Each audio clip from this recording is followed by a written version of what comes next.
Um, yeah. Had to take a bond break. Yeah. So, oh yeah,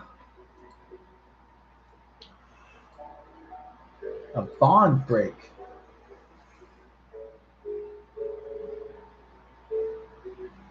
Huh.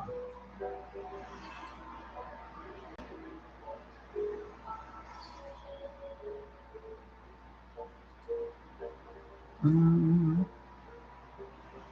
mm, uh, hmm.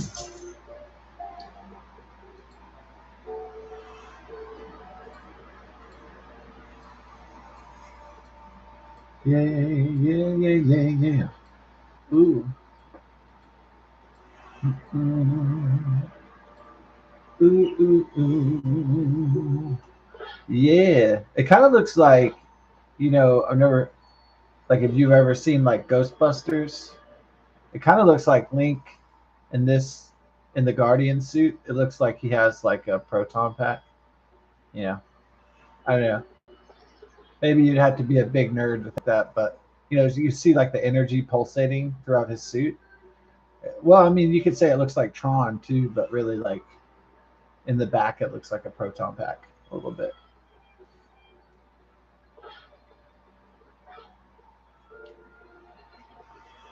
Yeah.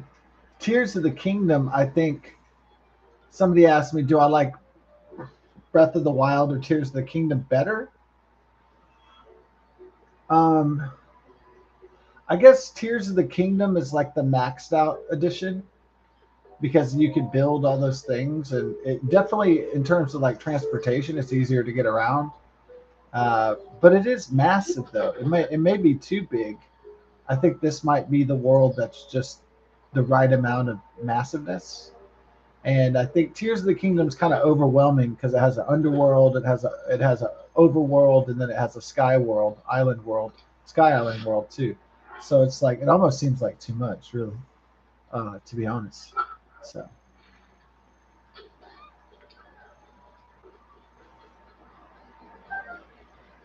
could a game be like too big? Well, that's like saying, can you have too much money, or whatever? Or could you have too much happiness? But like, I mean, I guess there are limitations for everything. So just about, maybe not to like the universe or anything, but like, or time and space, but like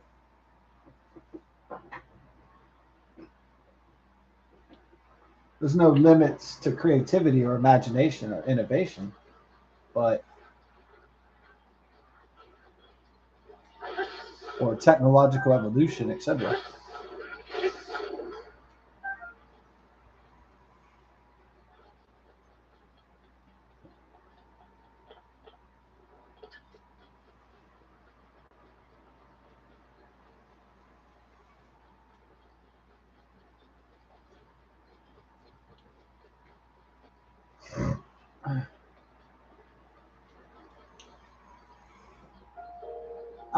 I guess there's a simplicity about the Breath of the Wild that I enjoy. You just have one world to deal with. You don't have three to deal with. Um, there's something kind of viscerally exciting about the Breath of the Wild. It does have a simplicity about it. It does have a purity that maybe not all Zelda games have, and so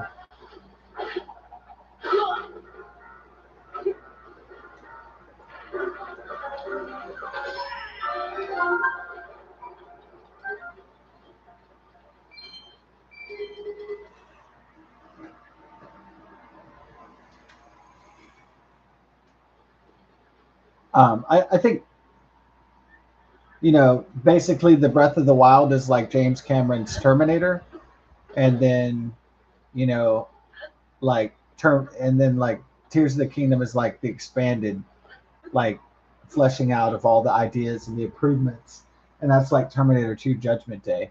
So it's like the first one's real good, real solid, and the second one just expands and also they fix problems. that were in the Breath of the Wild there are problems in Breath of the Wild. They're not really distracting, hugely distracting problems, but you can tell that the lack of speedy transportation uh, is an issue, um, despite quantum teleportation through the shrines. So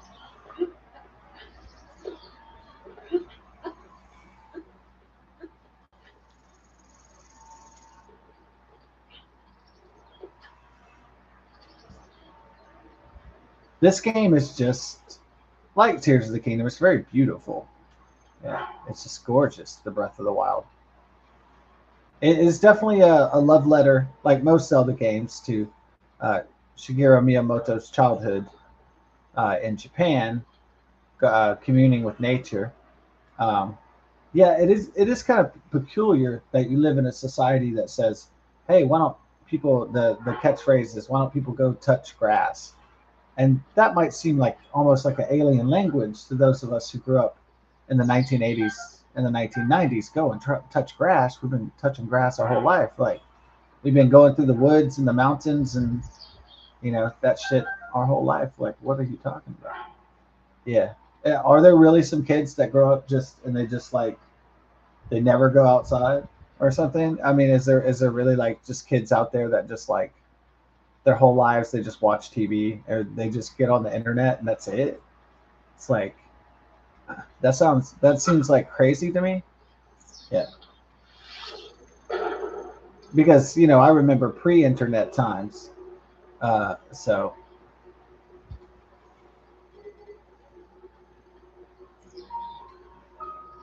why don't you touch grass? I mean, that just seems like some.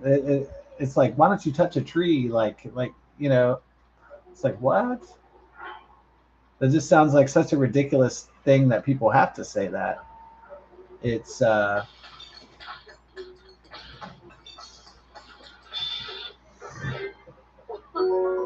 okay. So let's say the parents of the 1960s, 1970s, 1980s, 1990s, or whatever. They didn't want to deal with their kids. Let's say they've been working hard all week and or at their job and they got off and they're like, oh man, or they get a day off and they're like, hey kids, why don't you go why don't y'all go outside, go play. And so parents would do that a lot, and then kids usually would be eager to leave and get out. So it was kind of mutual, I think. Now it's harder to really escape your parents' house if you grow up in suburbia or like an urban environment. It's like usually if there's just an all human environment, there's nothing but trouble.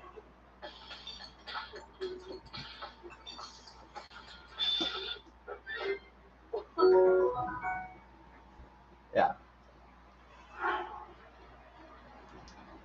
but those of us that grew up in the country, we had a special treat, which was the forest and the lakes and the streams and so we got to commune with some real nature, and maybe not all kids have access to that, unfortunately.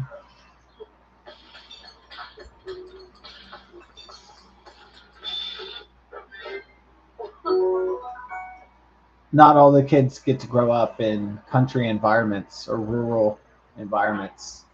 Uh, Maybe they have to grow up in what George Carlin would say the neon sewer, and they're just not getting the kind of rich upbringing that I feel that kids should have a really rich natural upbringing. And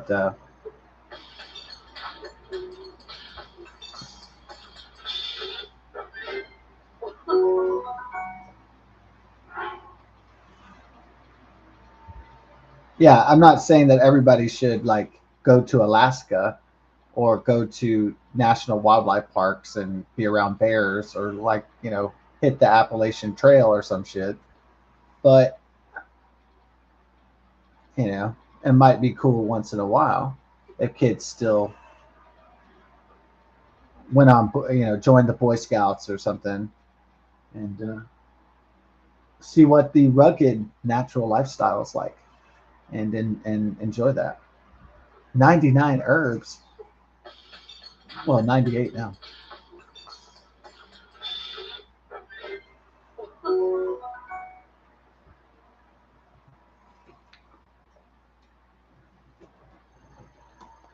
99 red balloons gone by.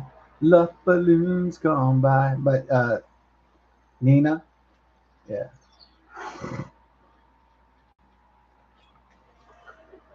Nina, she was a hot German pop princess too.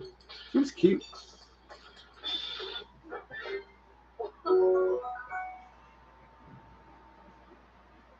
Now they made a lot of cheesy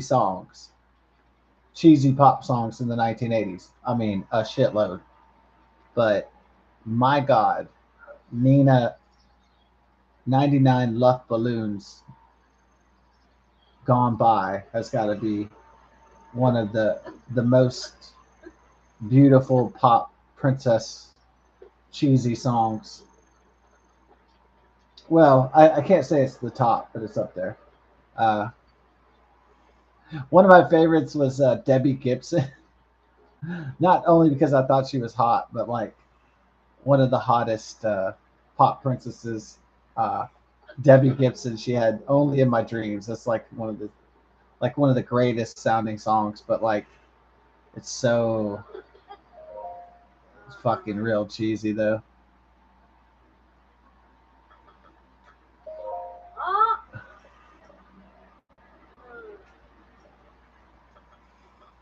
Lick, yeah, I want to lick your butt, lick your butthole. I'm gonna lurk when I stalk you, baby. Yeah, I like to lurk around and then lick girls in their butts after I stalk them. Yep. Oh yeah, Swing. Oh, it's the pretty girl trick.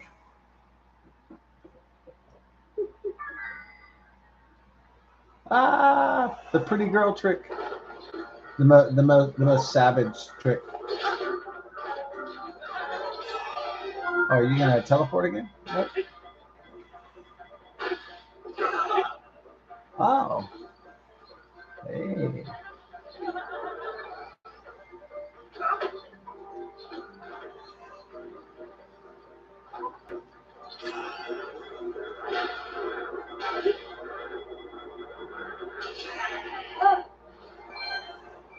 the mighty bananas.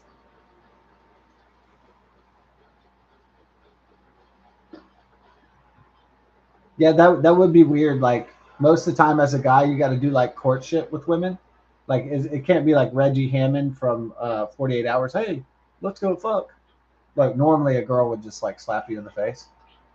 But what if you didn't meet a normal woman? Like what if you just met like a woman who didn't give a shit, and you're just like, hey, can I lick your butt? And she was like, sure, let's go. Or you'd be like, what? What the? Hey, you'd be like, oh man. Well, then you probably know the girl was like a slut though. That means she probably has AIDS or something. She has herpes. Uh,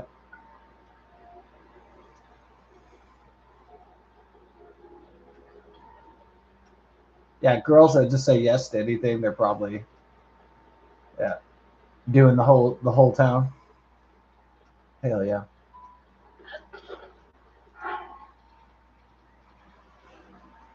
they're probably doing the whole country. Boy,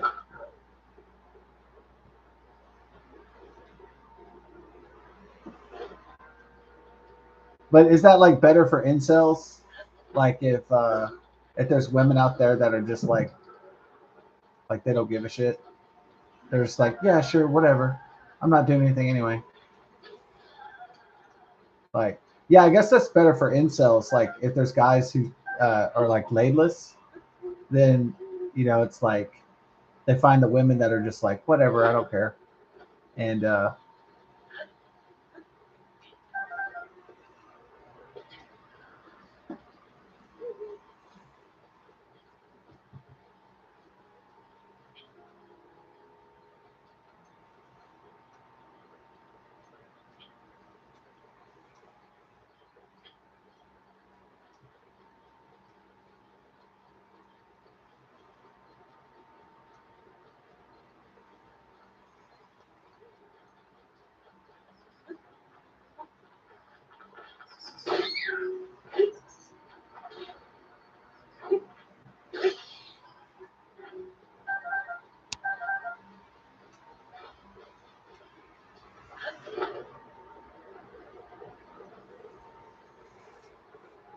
Yeah.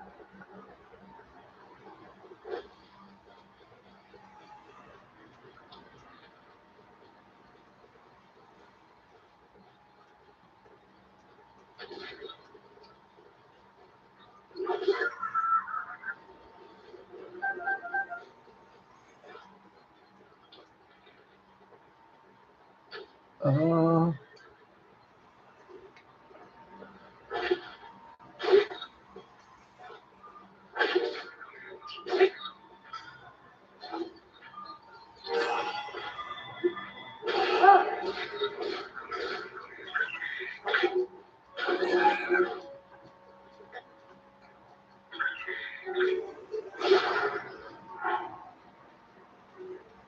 yeah, there is a purity and simplicity to this game that I really love. So there's a rawness to the game, to the Breath of the Wild.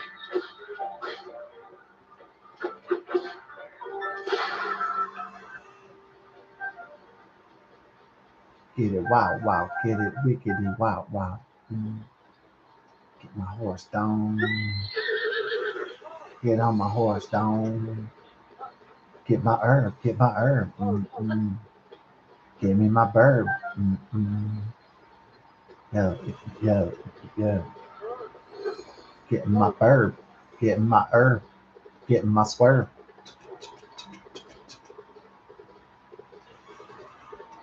But I'm not perturbed because I'm here on the earth. Oh, dude, that was dope. Not really. Okay, so here we go.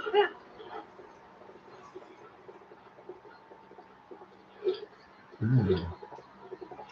Find the monster fortress. Hmm.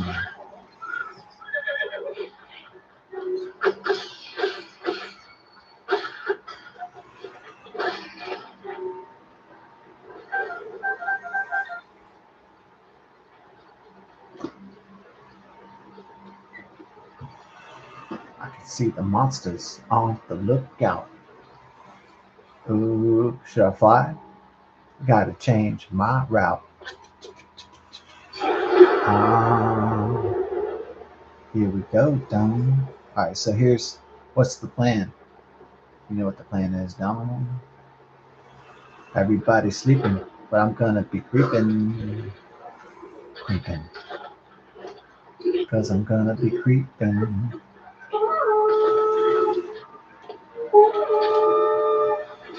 There we go. Cause I'm gonna be creeping while the boys are sleeping. I'm gonna peep then. Coming like Batman, Dom. Batman. Coming like Batman, Dom.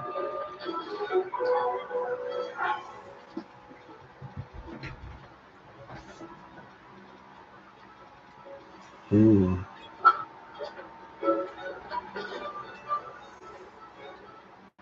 Hey, mid boys. It's a bit rainy outside, everybody. Mm,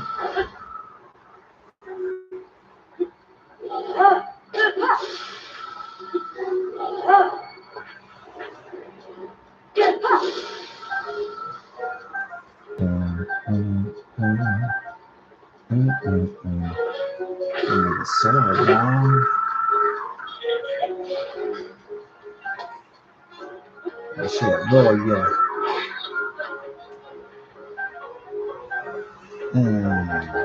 Get my shit royal.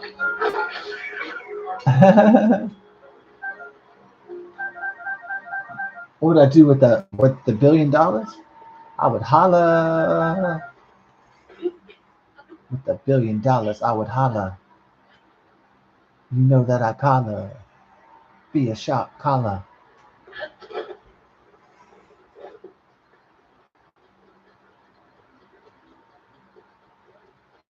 Head to the mala. Ride in the Impala. Hell yeah. Y'all already know.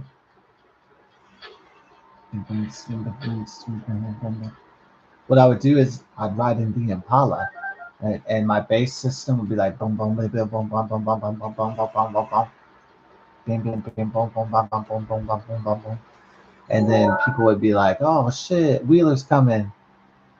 I would be like, "I told y'all, shit." No one believed me. Hmm. I'll say like I'll say like the revolution has arrived, and it will not be live streamed or televised. And then they'd be like, "Oh." Well, you do have a furtive imagination, that's for sure. All right, you just wanted to use the word furtive. That was the plan the whole day. I woke up this morning and I said I want to use furtive in a sentence. Finally, the time has come. Furtive. No one even usually says that though. Furtive. Better than being fartive. Furtive.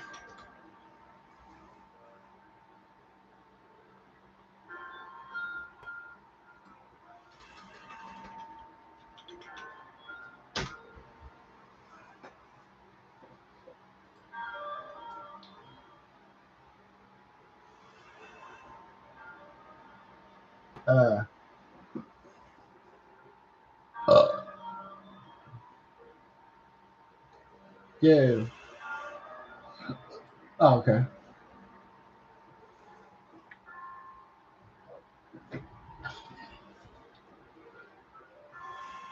I heard there was some R2D evil R2D2 robots here. I've come down from the Stargate to investigate.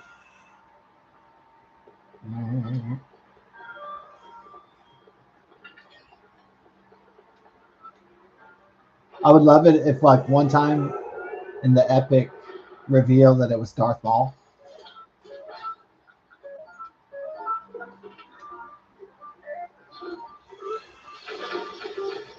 What if, what if it was like Darth Maul, and then it was like the music from Phantom Menace, and it was like, oh, oh, it was the Duel of Fates by John Williams. I would love that. I'd be like, yeah.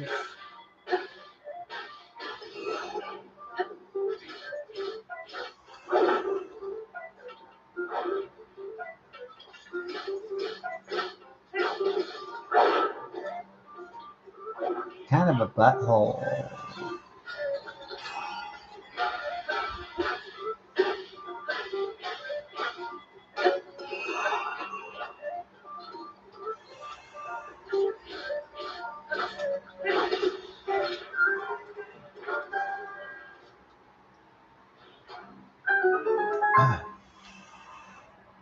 Like another Mega Millions lottery. Like,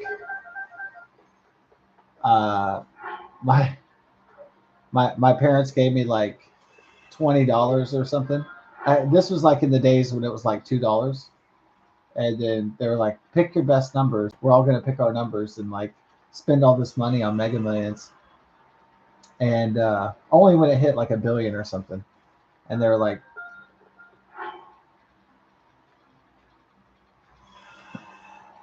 "Yeah." And I do remember like being very disappointed because we didn't win shit. I was really disappointed at that one because we had like tried so hard. We had like spent so much money and everything.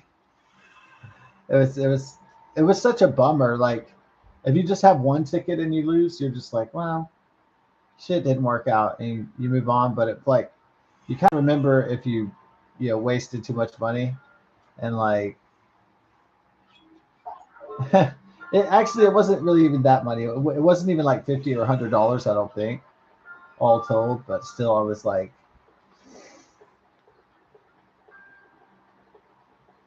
at least it wasn't some of those guys who spend like $200 or like $1,000 and they don't win shit.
Yeah.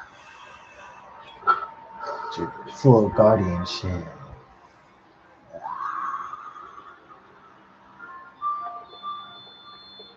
Beat me up, Scotty.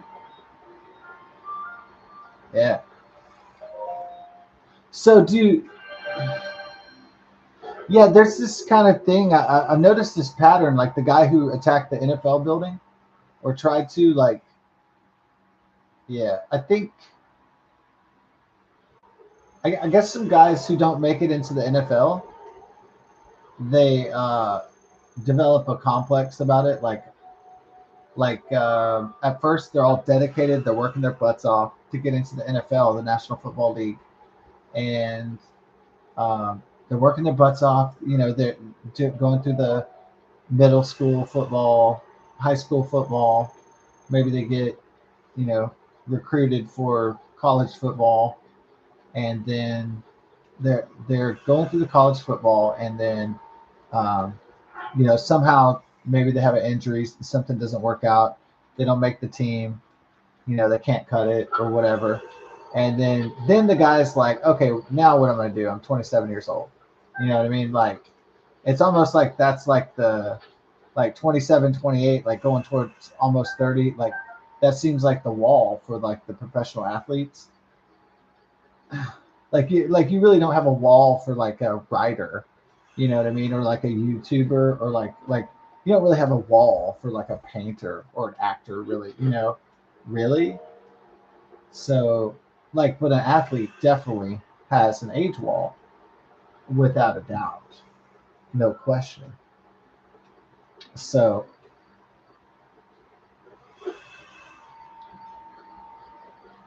so this guy just was angry at something, maybe, you know, in concert with mental health problems, and decided to kill this coach, John Beam, out there in Oakland, California. You know, shot him to death, and he passed away today. So I'm thinking, does the guys that don't make it into the NBA, NFL, um, MLB, Major League Baseball, etc., they don't make it to the big time, the big leagues. They don't get the superstar contracts, the millions of dollars.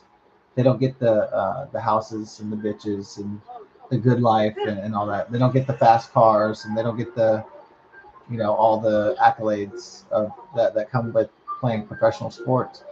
And so yeah, so then they decide to lash out at uh, the professional sports or their former coaches, or whatever.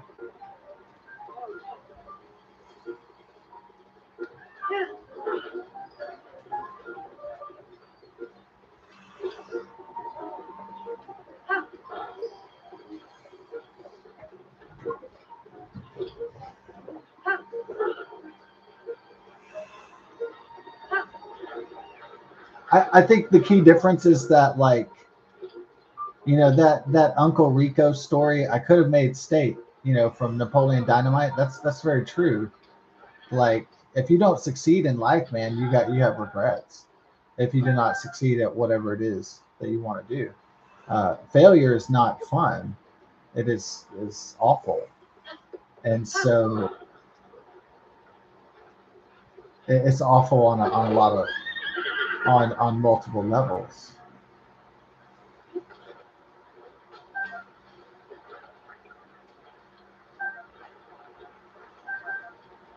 So failure is a people make fun of you or they don't respect you. And then number two, what's worse is that you could end up not respecting yourself. And so you could have lower self-esteem because you didn't make it or whatever.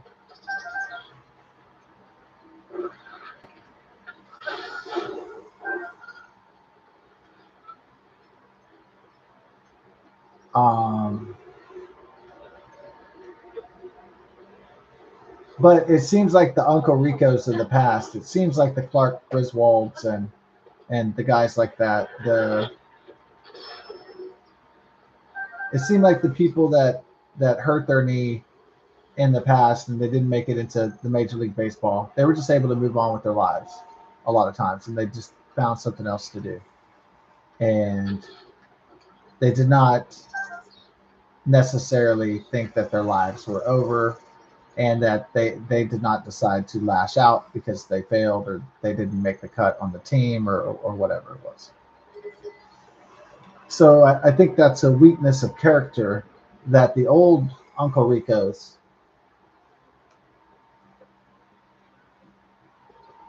the old guys that didn't make the NFL, they just manned up and they just sucked it up and they just moved on and did something else. And it doesn't seem that the those that are cut from professional sports these days are able to psychologically handle it as men did in the past. If they washed out from the military, if they washed out from sports, they washed out of a program, most men they didn't like failure, but they would move on, they would suck it up and they'd, try to do better in something else next time. And so we have men today that are unwilling and unable to accept uh, if they fail at something and they want to blame other people for their failures instead of looking in the mirror and asking themselves, how could I do better? So,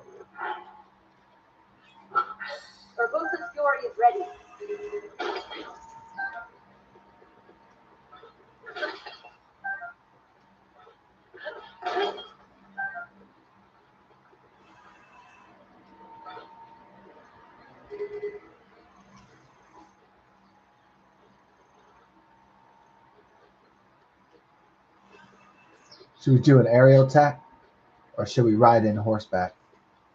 Let's do aerial attack. I don't want my boy to be. What am I gonna call my horse? Well, I'm kind of getting close to this one, so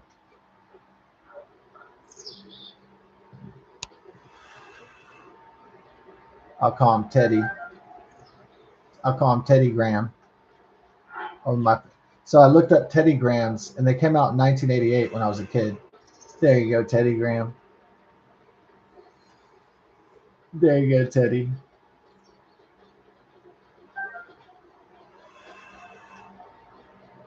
It's time to deal with the monster forces. So I said that Tula looked like Teddy Grahams, reminded me of that, or Teddy Ruxpin or something like that. And then, well, Teddy Grahams came out when I was a kid. That's why I remember them so fondly. Yeah.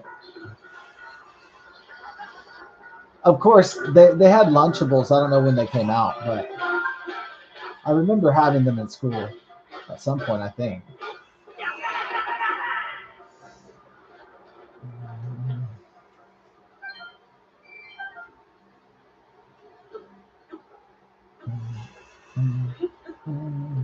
Apple tree. Oh, apple tree. Oh, apple tree. Oh, oh, apple tree. Oh, apple tree. Oh, Apple tree. Writing the new song and shit? Hell yeah. Always writing the new song, dog. Apple tree. Ow. Welcome to the team. Ready for some love? Come and get your love. Oh. Well, how about them apples?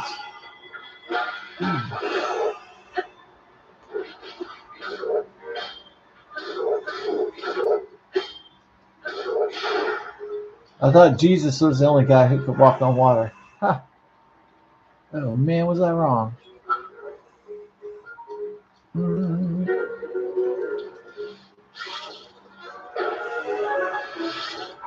Jesus is the Son of God. I like that part in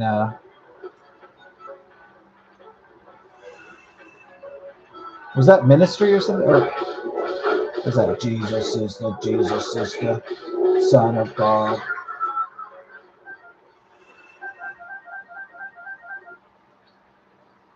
It was, hey, poor, you don't have to be poor anymore. Jesus is here. And it was like, maybe that was no, I can't remember what group it was. I'm thinking it was, maybe it's not ministry, it's an electronic group, or maybe it's KMFDM. It's like it was, hey, poor, you don't have to be poor anymore. It goes, Jesus is here, and then it goes, Jesus is the Son of God. I remember thinking it was so funny.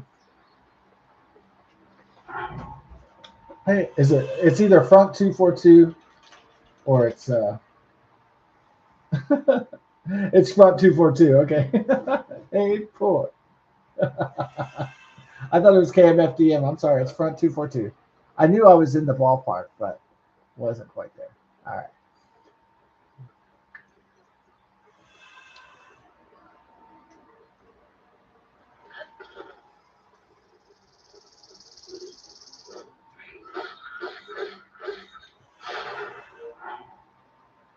Jesus is the Son of God. Yeah, that'll make me laugh for life. Just that right there.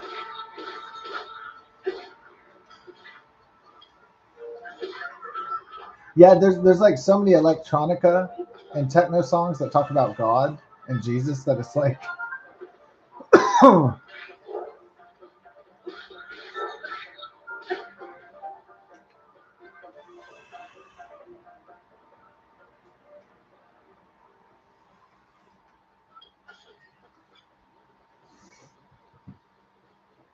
yeah. I don't think all electronica industrial songs mock God necessarily. Um, Maybe sometimes they're just trying to be comical, or they find a catchy, way to incorporate the biblical stuff into the music and all that. So a lot of times it's just the music sounded good, probably, and they just went with that, whatever sounded the best.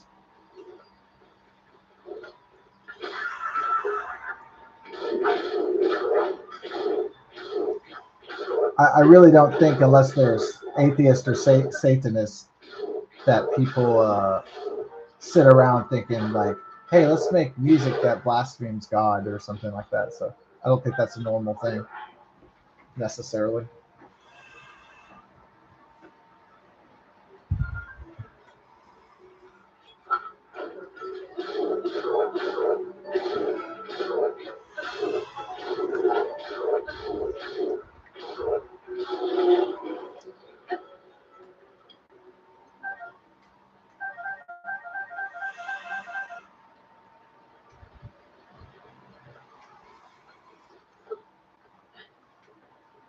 Yeah, I had this one friend that would play. He would play front 242 all the time, and so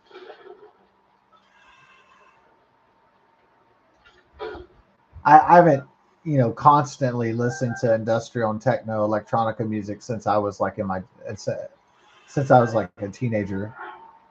So, which was a billion years ago. It feels like at this point.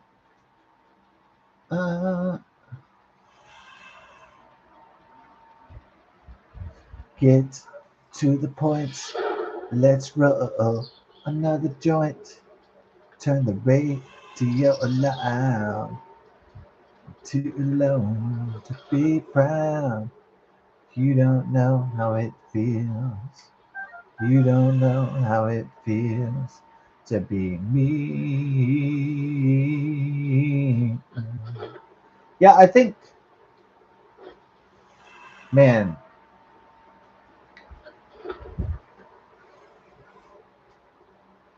I feel like one of the most influential artists in the history of music was definitely Tom Petty, for sure. Somebody who left an indelible mark on American and definitely rock music and American rock and worldwide music. Yeah, the history of music in general.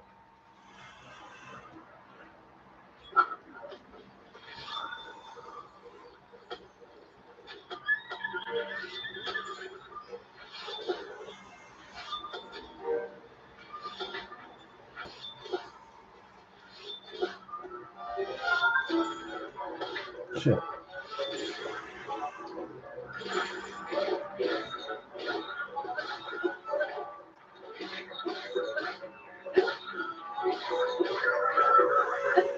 Yeah, I'm not going to watch the news because they would repeat the Mega Millions numbers. And so the first rule of Fight Club is that you don't talk about Fight Club. So first thing of winning the lottery, first rule is don't tell anybody that you won the lottery. So, yeah.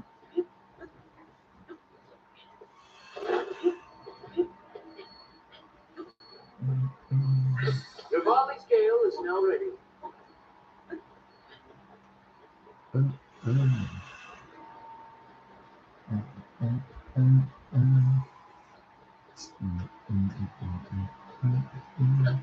My boy. Yeah. Yeah. Oh, thank you. The Cliffs of Quince. What a coincidence. Oh. Ooh, just straight up knocked my ass off. Huh? Straight up just beat my ass. All right, we're off to a great start. Beating my ass. Hey, Bubba. Beat my ass again.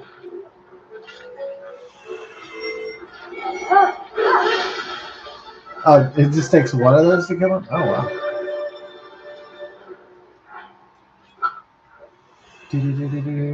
That's a pretty weak one. That's pretty weak, but I got a tweak.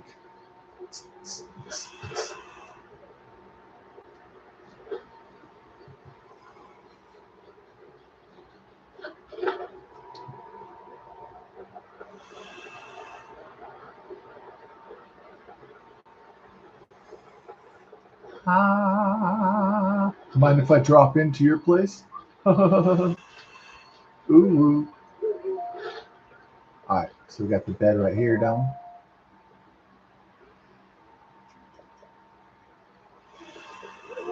Sleep in his bed down.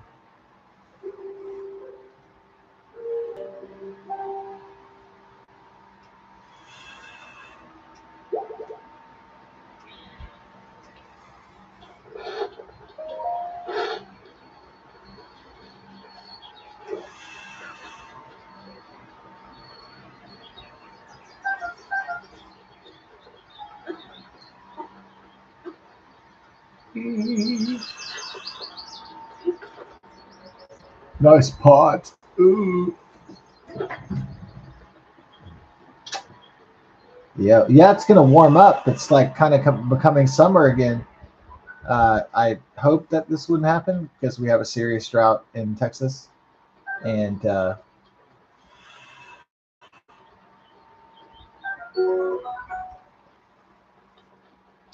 yeah, I'm hoping for some cold. I like a good winter chill. So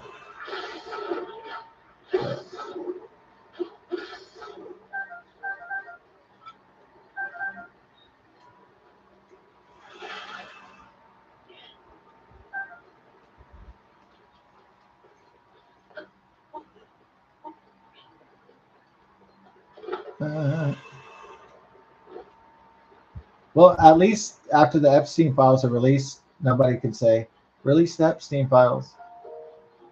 There you go. Yeah, that's good. That would never happen again, huh? Yeah. Or it could if somebody was just be a douchewad, but a douchebag or a comedic.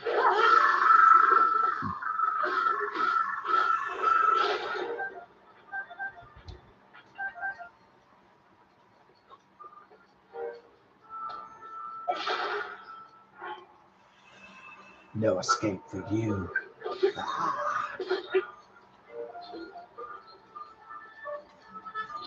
Batter up.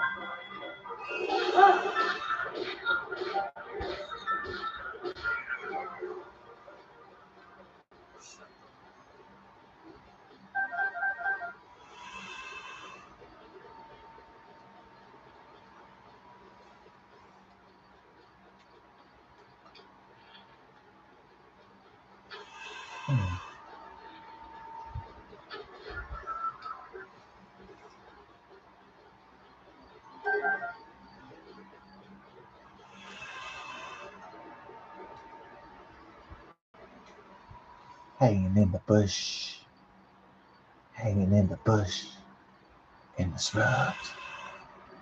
In the vegetation. Ooh.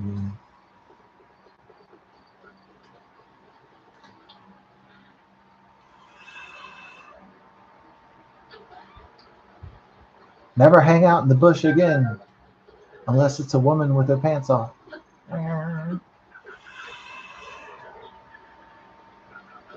Ah.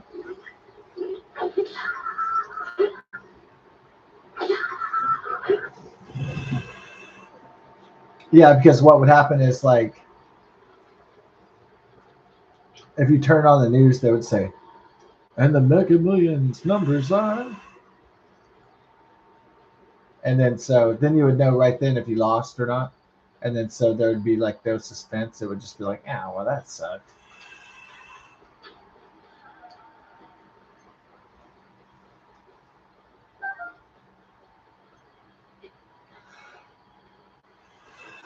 So, man,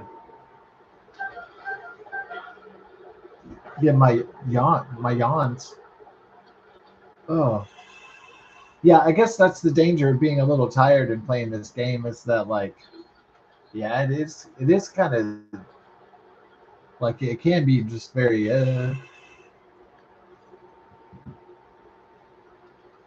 it's not tedious. It's just so like gorgeous and expansive that it's so like soothing and quiet that it could like put you to sleep. So it's the thing. It has a natural hypnotic kind of trance like vibe to it, to the Legend of Zelda Breath of the Wild.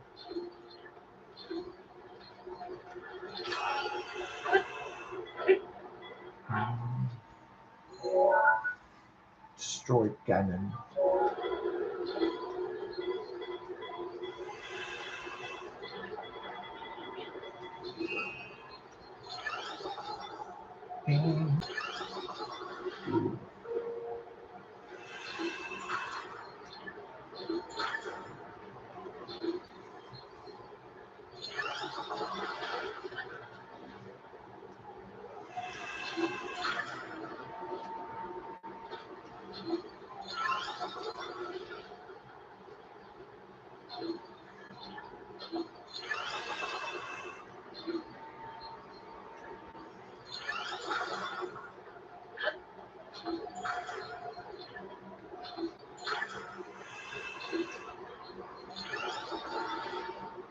Quit playing with your wiener. What? Yeah.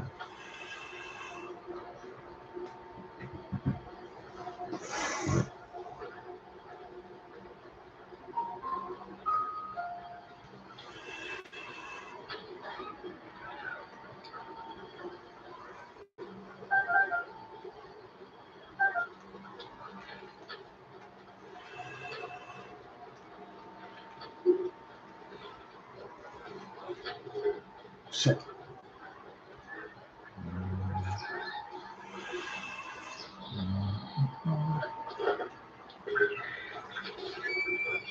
Gotcha, boy. Better know down. Drink that shit.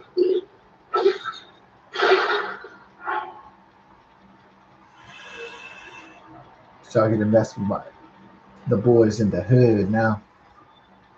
Yo, I'm going hood style. Yeah.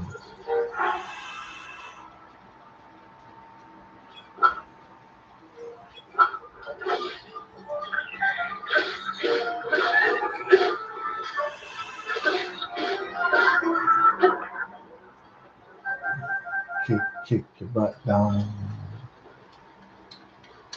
Kick your butt down. Um, kick your butt down. Um, kick your butt down. Down. Kick your butt down. Down. Ooh, ooh, ooh. Ooh, ooh. Kick your butt down. What did they invade? Am I missing it? Did they invade Venezuela already? I just like totally missed it. I was like, oh, it's just a Friday night of just like people just watching TV and on the internet, like fucking around and just fucking eating pizza and playing music and partying and shit. But then there's like another war starting or something. Did I miss it? Uh, I don't see the Maduro assassination yet. Not yet, anyway.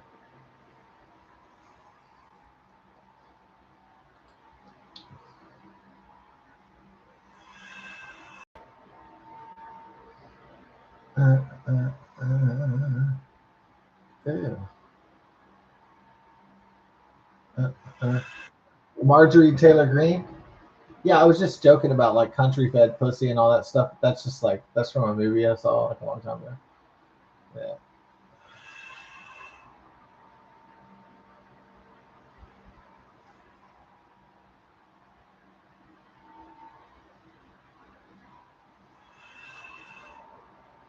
Oh, it says, yeah, this is the old Epstein. Yeah, this is the old. Bill Clinton is on the Epstein's plane like 26 times. Hillary Clinton too. Yeah. Oh yeah. Hmm.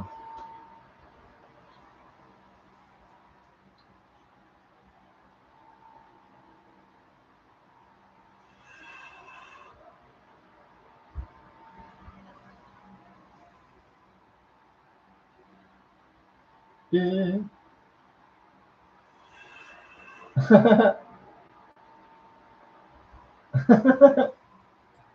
Somebody wrote.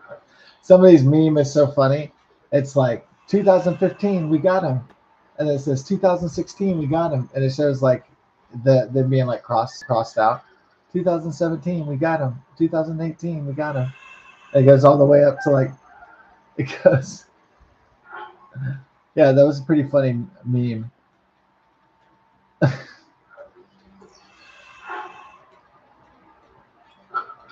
All the Democrats failed attempt to nail Trump. It's like they basically even tried to kill him. It was, I mean, again, I mean, I'm glad Tucker Carlson is covering this, but the thing is, like, it's like who the fuck is Thomas Crooks? I mean, like, who is this guy, right? I mean, who is Thomas Crooks and who is that other motherfucker that tried to shoot Trump in his sniper's nest or whatever on his golf course? It was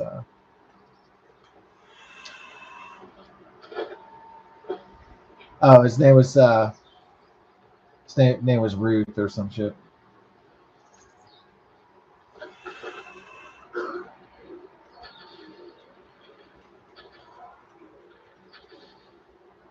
Yeah, I was kind of wondering how the guy Ruth is the weirdest thing about this guy Ruth is that he goes to the Ukraine and fights in the Ukrainian war. He goes on all these like Biden, Harris, Obama leftist like causes. What's bizarre about him is like, how did he get the money to do all the shit he was doing? Is it what's his name, Ryan Ruth or something? Well, now he's fucked. Well, at least he's probably just happy he's not dead. That he wasn't shot dead by Secret Service.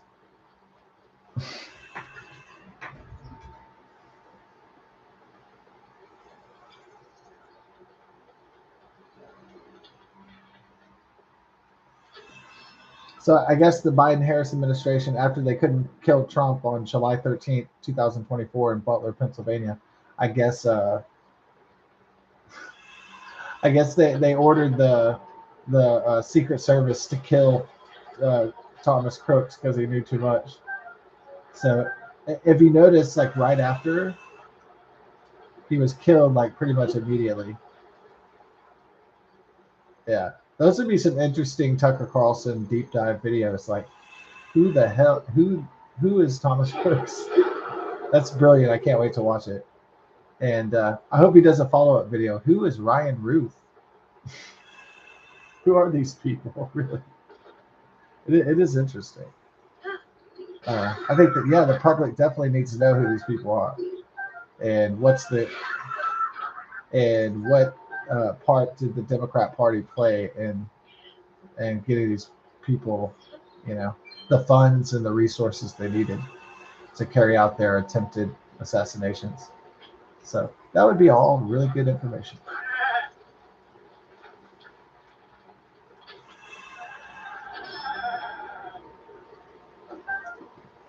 So some people ask me, why did they kill John Fitzgerald Kennedy? I will say this. Um, they killed him because I think the military industrial complex killed him, and the CIA because um, they didn't want presidents to have oversight of the military industrial complex. And so that makes a lot of sense. They want to have forever wars, and they don't want people ending Vietnam or ending Iraq or Afghanistan or whatever.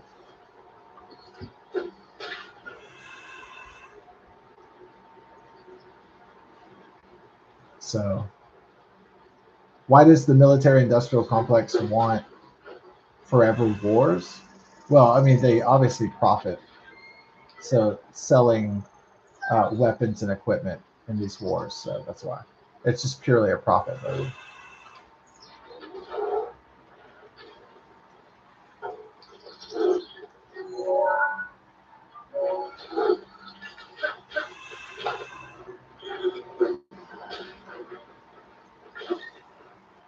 Oh, I could do a. Yeah, that's the one.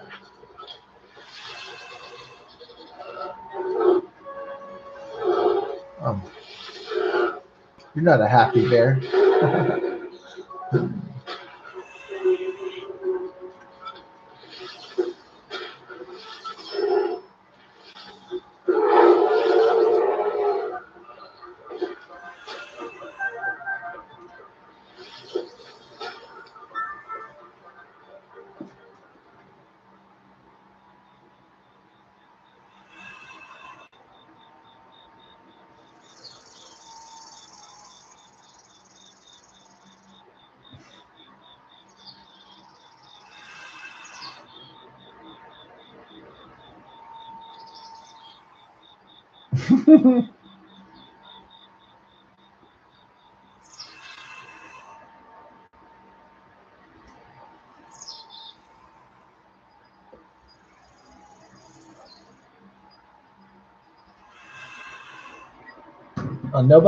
Nobody let me miss out on any good wars. Okay, so if another war starts, yeah, people, please tell me when it's going to begin because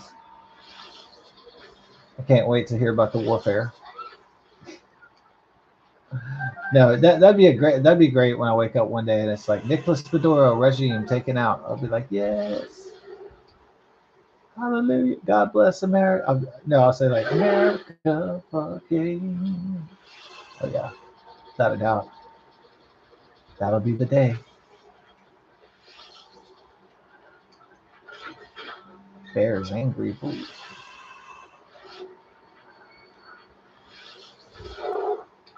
Ow. Oh, got me good, brother. And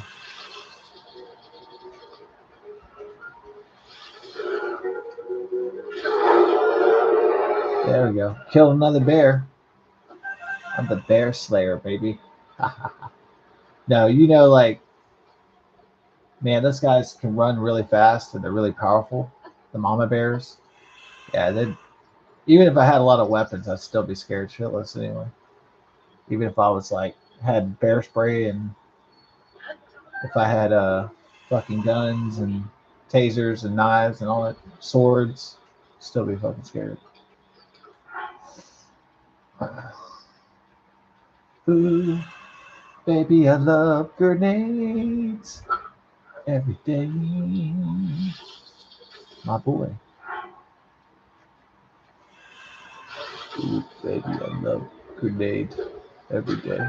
Ooh, ooh, baby, I love grenade. Ooh, ooh. Baby, I love grenade every day. Ooh, ooh.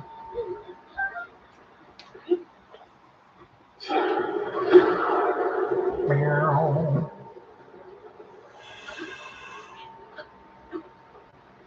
Who's your cell daddy? Oh yeah. Who's your cell daddy? Zell daddy. Oh yeah. You just want to say Zell daddy? Always. Every day. Okay.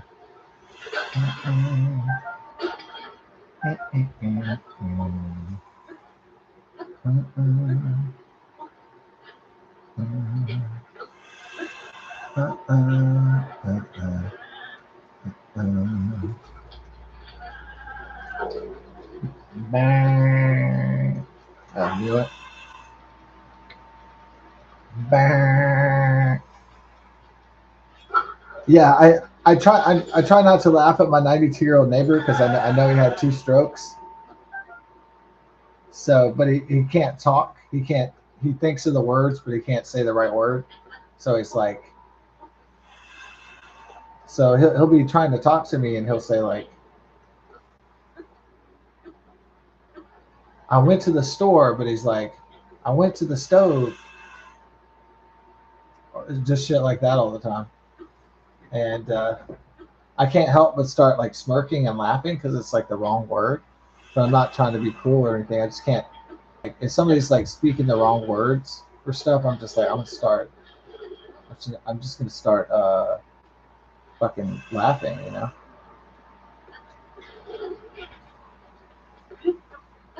Okay. I can't help it. It's just too ridiculous for me.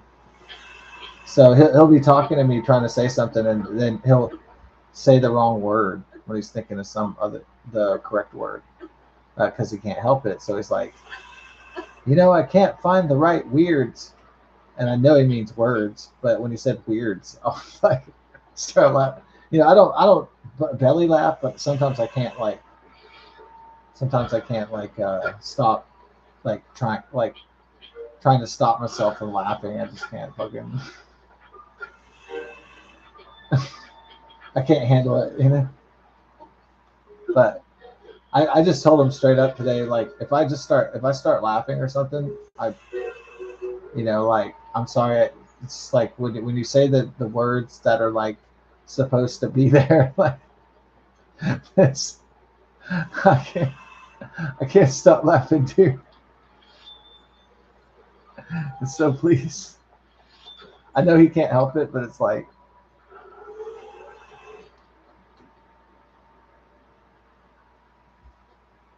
when he's trying to tell me like I'm reading a book or something. Like what?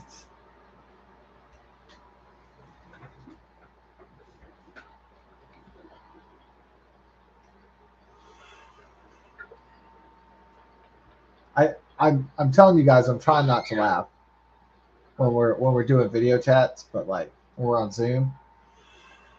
But sometimes I can't keep my shit together. Uh, even though I'm trying to.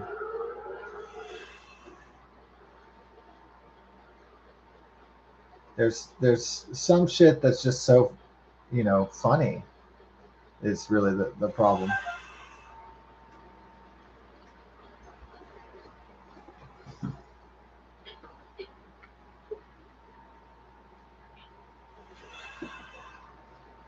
It's kind of like the guy that like fall.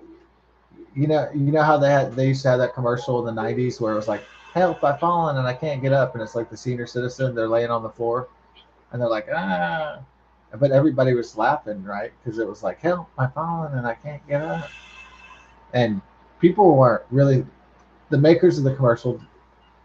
They did make the commercial as like a comedy for Life Alert,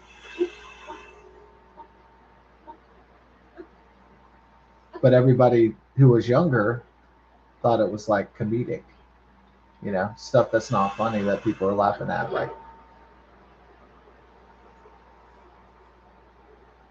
you're not supposed to be laughing at it, like there's a retarded person going through the Walmart and he's like, "Arr."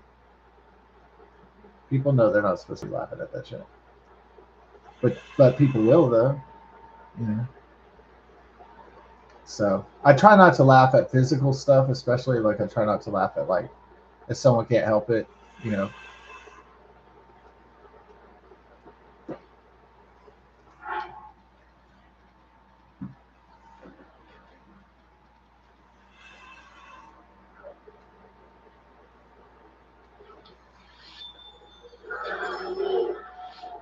Hey, let's kill this one slow.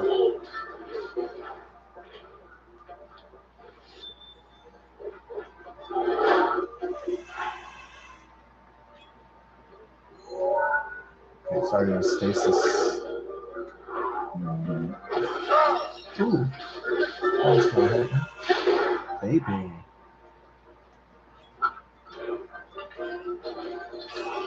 Hold that thought.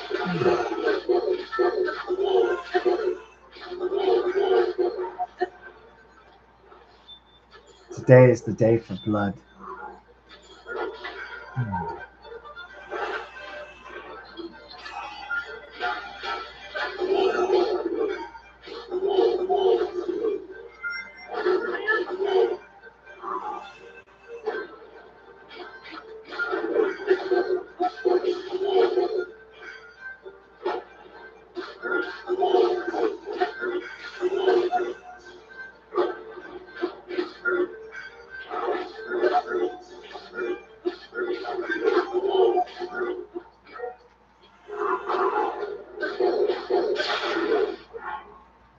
Okay.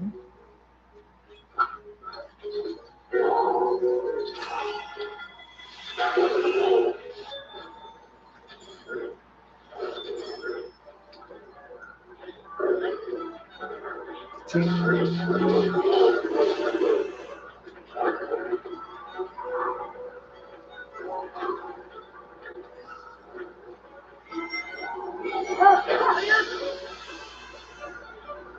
Touche.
Break yourself from.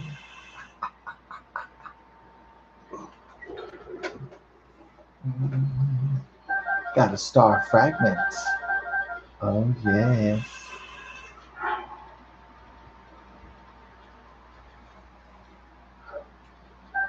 Tell me about the aliens. Mm-mm. Time to go He-Man on them. I have the power.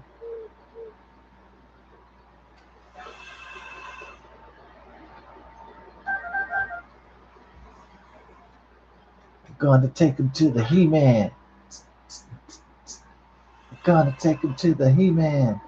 I have the power. Yeah, I love how the.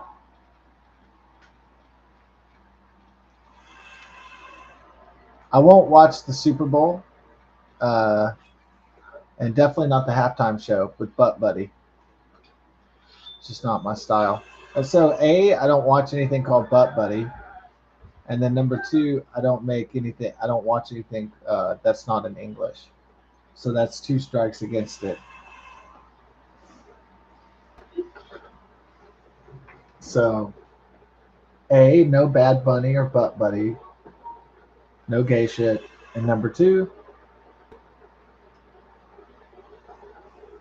no non-English speaking shit, and number three, uh, Jay Z needs to, and the NFL need to seriously think about getting for one halftime show in the future a white English speaking American artist. So just saying, yeah.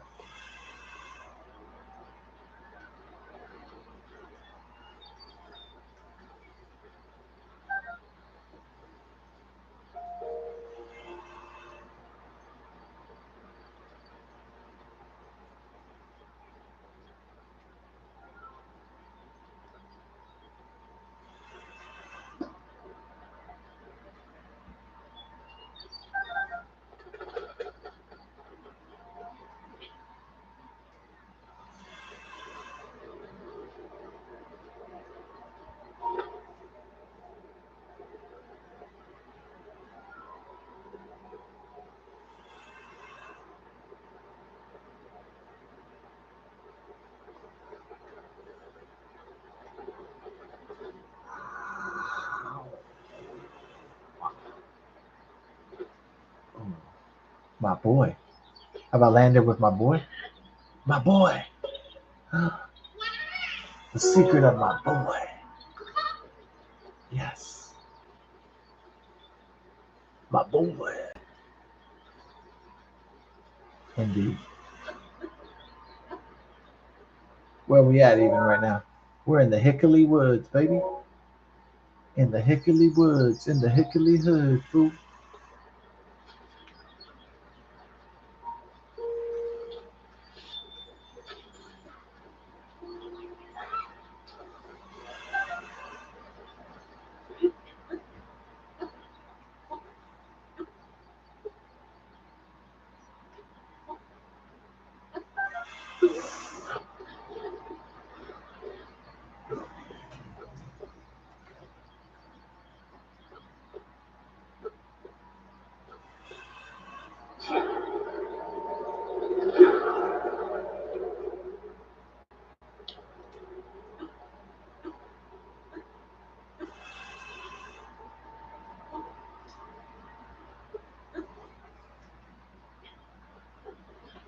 Because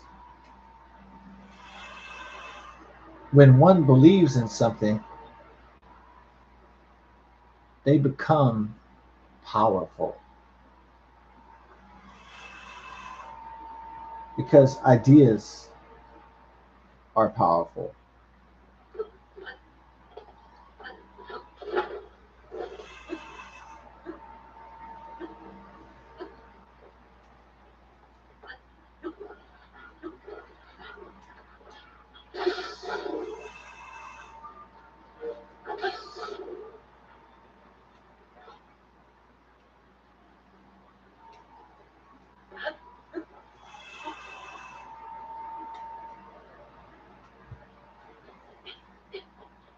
So,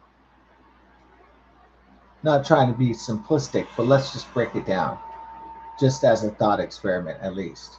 So, here it is. There's two kinds of people in this world. And don't just say, all right, I'm not going to say something cliche. There's just givers and there's takers. There's the nice and then there's the ruthless. There's good and then there's evil. Let's break it down like this instead, just as an alternative thought experiment. In this world, there are only two kinds of people. Succinctly, there's believers and there's people that are non-believers.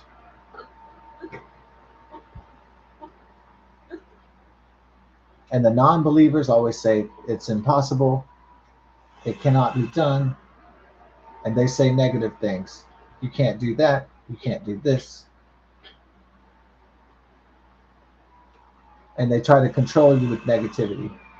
And the believers say, yeah, it's not going to be a walk in the park. It's not going to be a parade. It's not going to be honky dory. But if you believe, then perhaps you could achieve great things and things that the non believers could never achieve.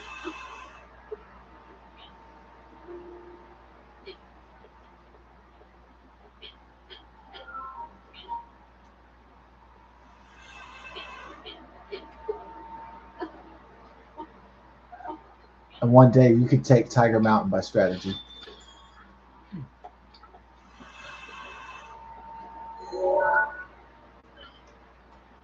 And you too could rise to the summit of Bremen Peak.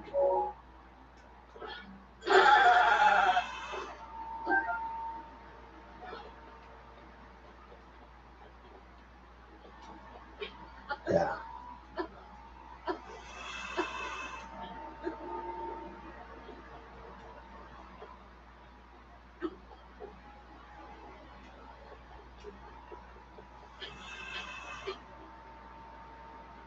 And one day you could master the ascension and stand tall and proud on the mountain at the top like a king.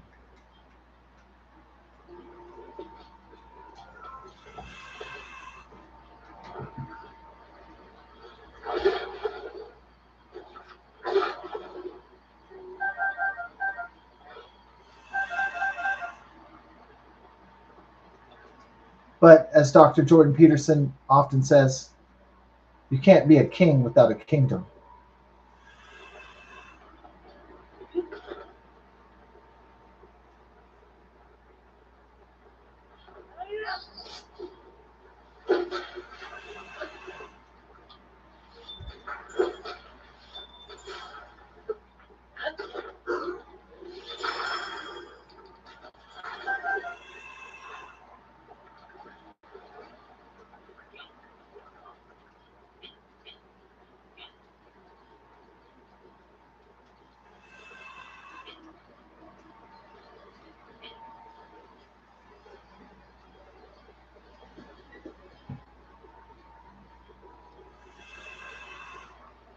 Not only could we be kings, can a man become a king, but also a man can change the world.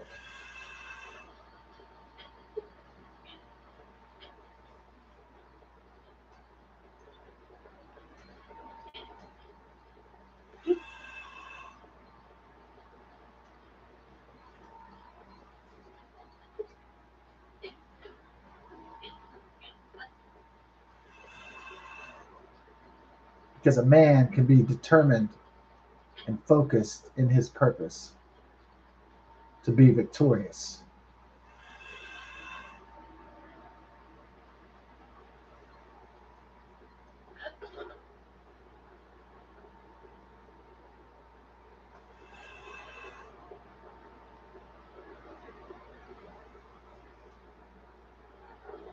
A man can rise. Rivali scale is now ready.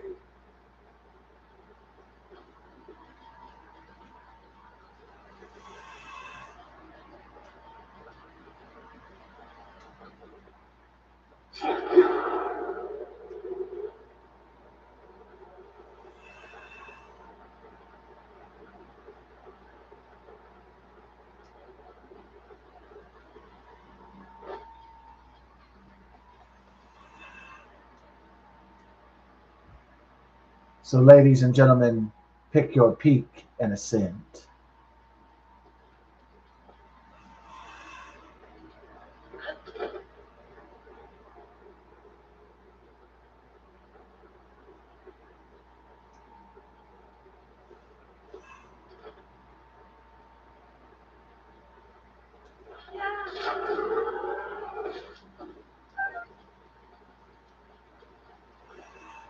He-Man.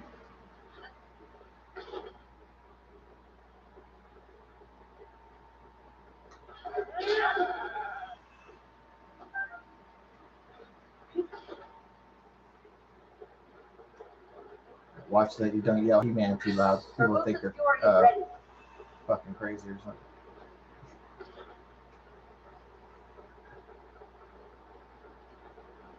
Yeah. Some people. A lady asked today about to move in here.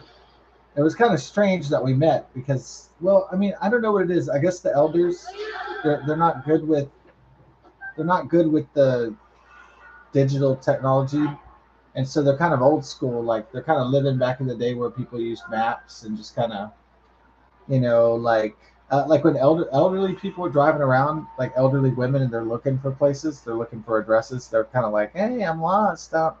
Like they're kind of acting like they're in a different decade. A lot of times, have Google Maps or uh, any kind of digital map system or satellite. They're kind of like, I don't know. I can't. I'm not saying they're all clueless or anything. What I'm saying is, it seems like um, they're kind of living in a day when getting lost was like a social experience. Like, hey, I'm lost. Can you help me? Like, when it was like about meeting people, getting lost was about meeting people. Yeah. And now getting lost isn't cool as it used to be. You know, like now you can plan where you're going with digital precision, and there's not that like the joy of getting lost, the random encounters of getting lost, the random people, the unexpected adventure.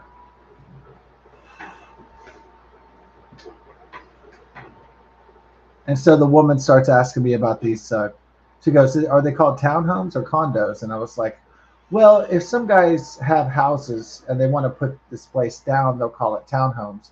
If they want to belittle you and call you small and like you're not wealthy, like you're just a low class person or something like that. If people want to put you down, they'll call these places townhomes, but officially they're called condominiums." So that's what I told her. Because yeah, I've had friends come in here that say, "Oh, you live in the townhome." I'm like, or they're like, "Not nice townhome," and I'm like, "No, no, no, no, no. You're trying to belittle me because your parents have a house, and or you bought a house or whatever, and you think that's superior to my condo." And I'm like, "Oh no, you're not gonna get away with that shit." So because the place literally says condominiums on it. So yeah.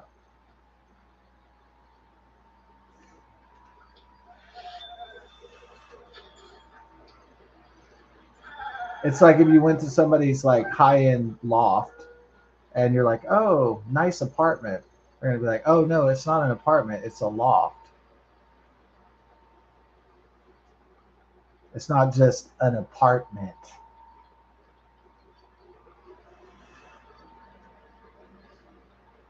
Or maybe you're living in a mobile home and somebody comes in and there's a douchebag that says, um, "Oh, nice trailer."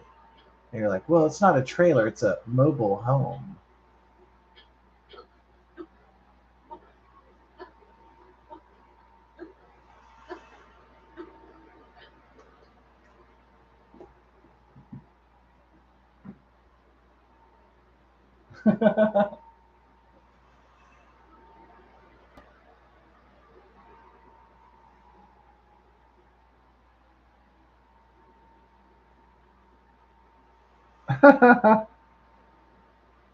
uh, well, the critical drinker shit on the Running Man remake.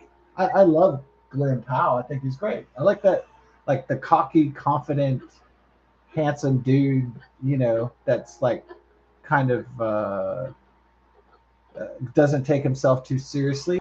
That's cool. I mean, I like this guy. I guess like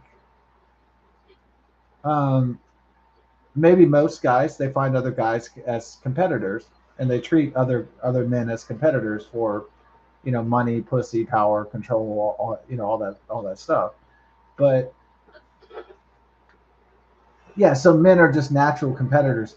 But sometimes you could admire, uh, you know, and this is something that women are even more brutally competitive with other women, and a lot meaner, I think. And so what's the coolest thing about being a guy is that you can kind of admire a successful male, instead of you know being jealous or something like that. So you can be kind of like, oh, that guy's cool. So I think that's a thing that women have trouble doing. And so women do admire other women, but like typically women are ruthlessly competitive, and mean to other bitches. So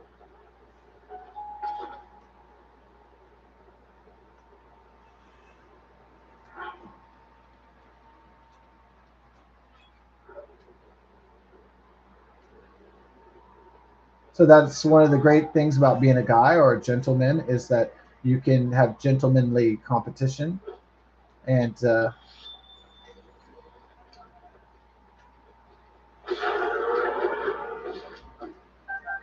you could have a fellowship, a brotherhood, and it doesn't have to be real nasty all the time or get real ugly necessarily.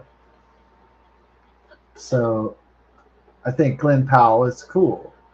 Like, yeah, I mean, as Critical Drinker said, the guy could be a really big star if he found the right roles.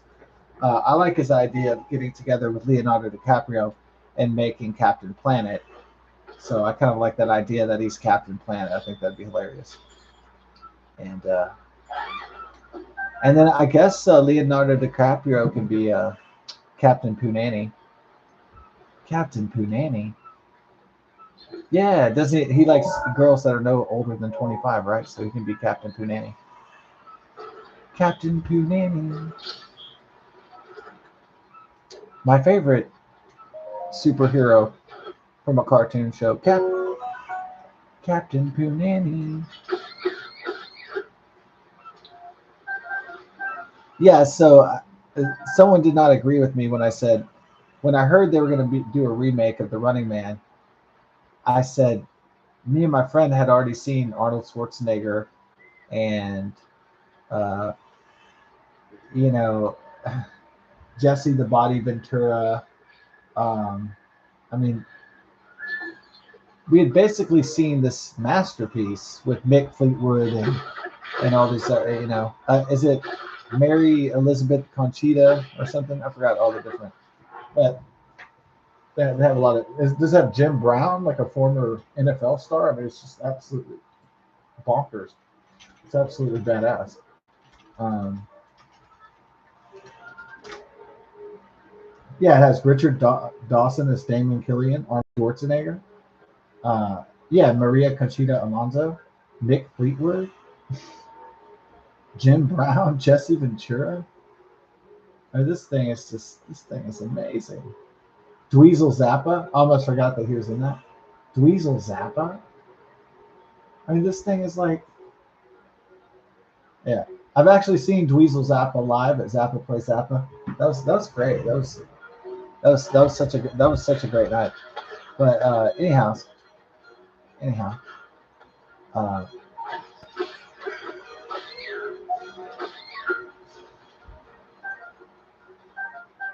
yeah. And there's so many great actors that aren't even known, that aren't in the music industry or not even in it from sports industries and different kinds of industries. Music like Diesel Zappa, Mick Fleetwood, um, obviously a Fleetwood Mac. So yeah, sports stars, movie stars. Uh, I mean, just my God.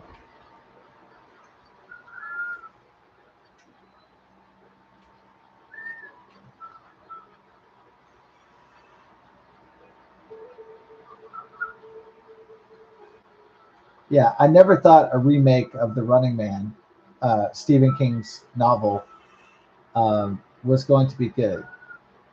So no wonder the critical drinker uh, ripped it a new asshole because I probably thought, man, I hope this Running Man is good. Like I hope it doesn't suck. I hope that it's entertaining. But apparently it sucks anus. And there's something about the original Running Man, like having a whole bunch of bodybuilders and wrestlers and stuff uh, and a lot of like NFL stars and stuff. That's what gives the Running Man its like authenticity to have a lot of big muscular dudes in it, and or even Maria Conchita Alonso is like really fit. And so since everybody in that movie pretty much that's in the Running Man contest is pretty fit, like it really is believable. And yeah, you know who would have killed in that movie? I kind of wish he was in that movie. I think he would have just been badass. Made it like the ultimate movie if it was like Hulk Hogan was in that. Yeah, that would have. If Hulk Hogan was in that shit, the movie would have just. It probably would have made another $30 million probably just on that alone. Yeah, you would have you already had Hulk Hogan going against Sylvester Stallone. Imagine like Hulk Hogan going against Arnold Schwarzenegger. That would have been like a 1980s kid's like wet dream. Yeah, I remember in the late '80s sitting around in second grade with my friends, and we were like, "Oh man, what if there was like a movie with like Chuck Norris and Arnold Schwarzenegger and Sylvester Stallone, and like we were making up our like super action movie and stuff." We were basically talking about the Expendables, uh, decades before the Expendables.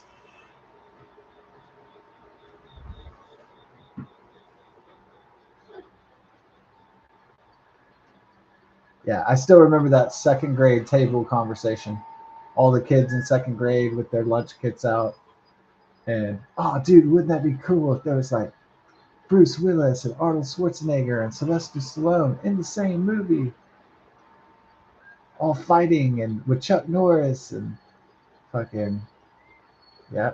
Well, eventually, they made Expendables. They didn't really have a movie with everybody in it necessarily. It was kind of spread out between the movies, and they didn't get Steven Seagal because I think for some strange reason I think that Jean Claude Van Damme and Steven Seagal hate one another, unfortunately. So I think that's why they weren't on screen together.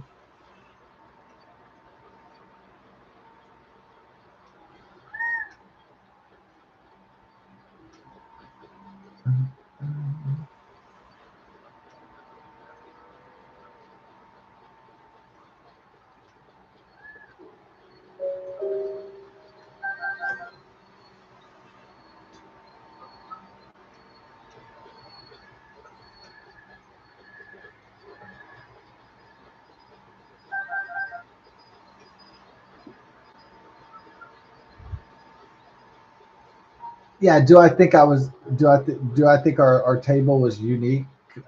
Thinking of the concept of Expendables. No, that conversation was probably going on in a lot of 1980s kids cafeteria rooms, so or classrooms. Yeah, I don't think we're necessarily unique. So in that regard,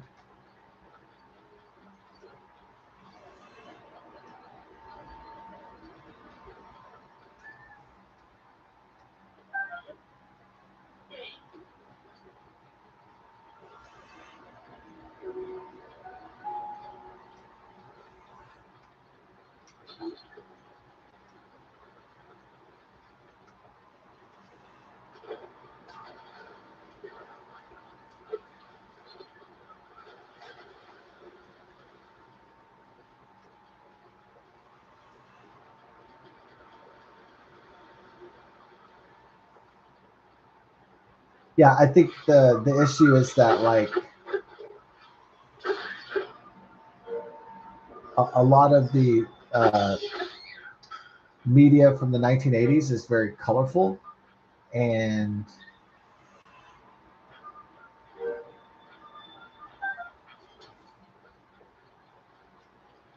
a lot of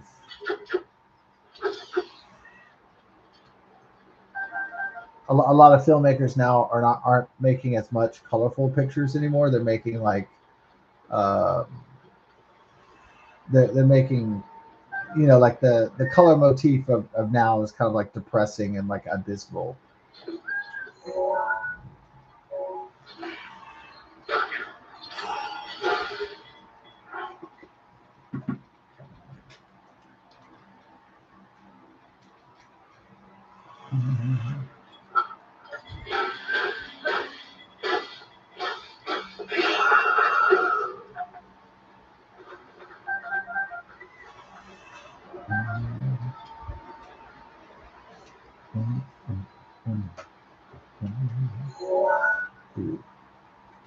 Yeah.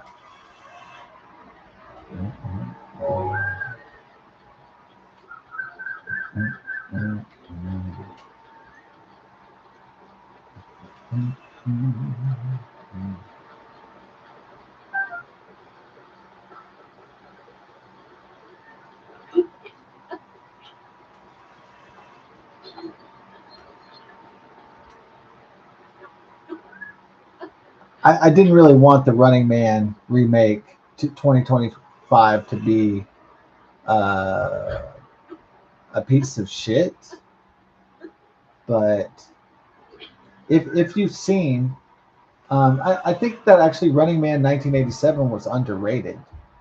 Yeah, I think it's really a lot better movie than people give it credit for.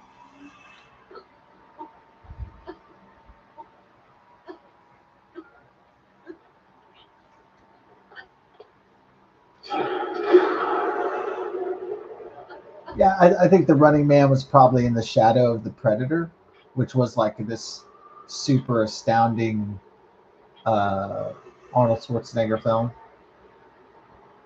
big mega super success with Shane Black and Arnold Schwarzenegger, all the, you know, Jesse the Body Ventura again, you know, a lot of major stars in it, um, Carl Weathers, et cetera, et cetera. So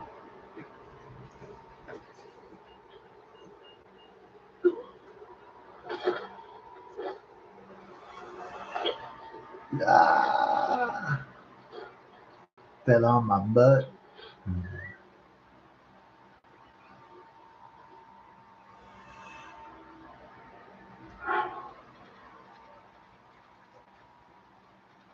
All right, we're into 11 o'clock, so we're gonna go ahead and wind it down. God bless. Best of success. Oh yeah. Thanks for watching and peace. Have a wonderful weekend. Yeah.